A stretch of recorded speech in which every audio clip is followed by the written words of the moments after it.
साधारण निर्वाचन आउ खूब कम दिन थिबा बेले एबेठारु गाँ गाँ रे प्रचार मैदान रे देखिबा को मिलुछि अनेक राजनैतिक दलर प्रार्थी माननकु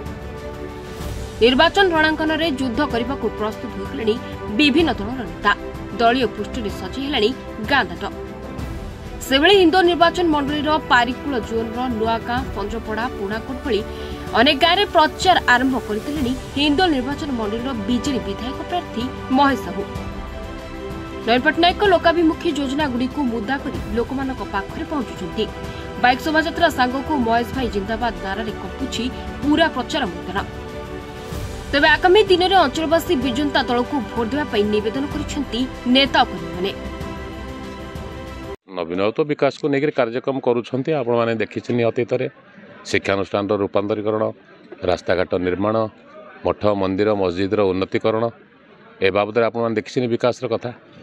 तेणु से विकास को आधार कर आउ जहाँ बाकी रही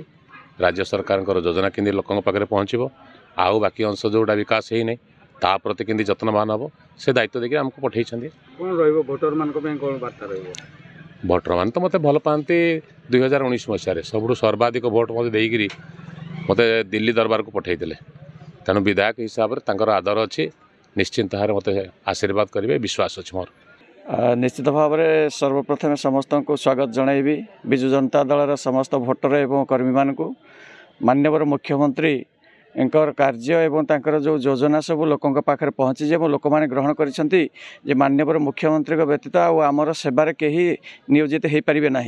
तेणु सी जो प्रार्थी दुईटी देइछंती एठी विधानसभा महेश भाई को विधानसभा प्रार्थी भाव में घोषणा करछंती एवं अविनाश सामल को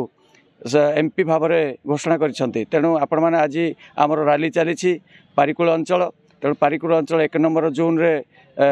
परिचित पारिकुल अंचल निश्चित भाव में अनेक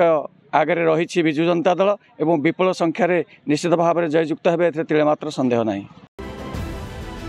गौतम मुदुली रिपोर्ट टुडे।